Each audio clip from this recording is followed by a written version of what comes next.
screen is visible and I'm audible to everyone. Okay, so let's see question number 61.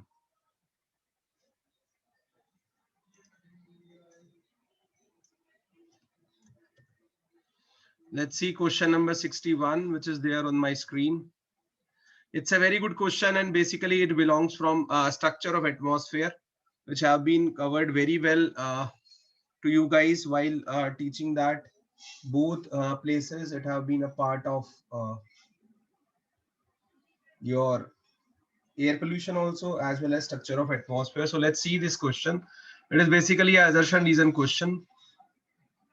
So assertion says tropopause act as a lid, limiting both convection and transport from the troposphere into the higher layer of the atmosphere, right? Good evening, everyone. So assertion says that tropopause act as a lid, limiting both convection and transport from the troposphere into the higher layer of the atmosphere. It is absolutely true. All of you know, the moment we move from troposphere to stratosphere, the troposphere, immediately after troposphere, we have a layer which is called as tropopause, right?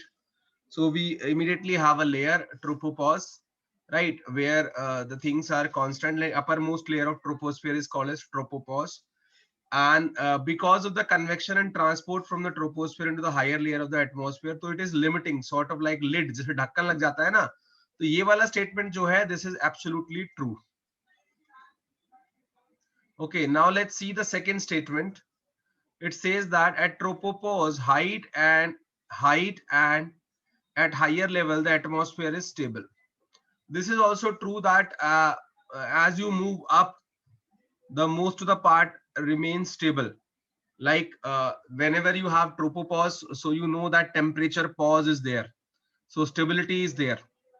And at the other higher level also of the atmosphere, most of the time the atmosphere is stable, because the effect of that weather effect and turbulence is much more felt in tropospheric part.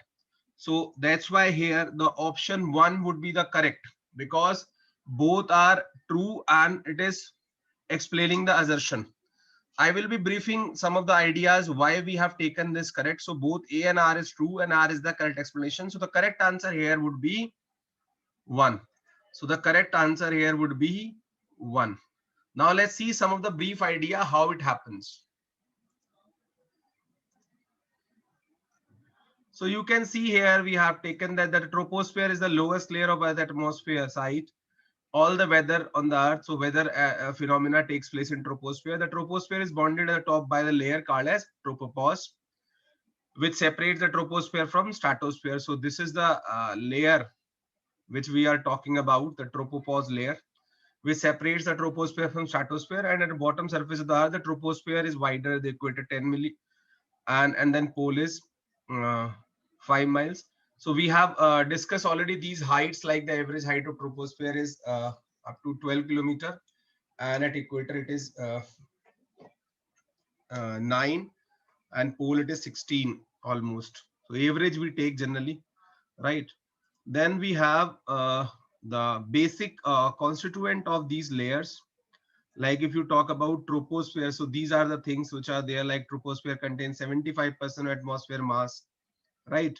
And then we have gases wise, like 78% nitrogen, 21% oxygen, with the remaining amount of other. Temperature and water content in the troposphere decrease rapidly. That is an important point with altitude. And water vapor play a very important role in regulating air temperature, because it absorbs solar energy and thermal radiation from the planet. So these are some of the important key points.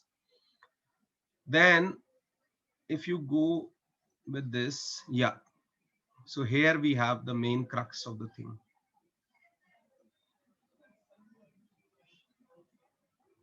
Yeah, so this is the main point. Just a minute.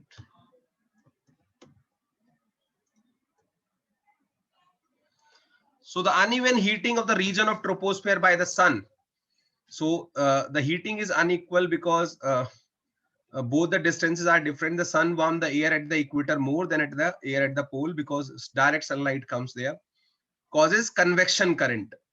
So the second thing which they were mentioning calls convection current, large scale pattern of wind that move heat and moisture around the globe. In atmospheric dynamics, Ali sir have talked about this. In the northern and southern hemisphere, air rises along the equator and subpolar latitude about 50 to 70 degree north and south. Climatic region and sinks in the polar and subtropical region. Air is deflected by the Earth's rotation because of the Coriolis. Move between the poles and equator, creating belts of surface winds moving from east to west. Easterly winds he has talked about. In tropical and polar region, and wind moving from west to east, westerly. In the middle latitude, the global circulation is disrupted by the circular wind pattern of the migrating high and low air pressure areas. Plus, locally abrupt changes in the wind speed and the direction is known as turbulence. So these turbulence are more felt towards these tropospheric region and slight above than that. So that's why we have taken that both an assertion and reasons are correct and correct explanation for the same. Is it clear to everyone? Jaldi bataiye bhaiya. Rest of the explanation we have kept here. You can read it peacefully. But the major thing I have told. Anyone having any doubt till here? जल्दी बताइए question number 61 में किसी को कोई issue है? Quick clear है? चलो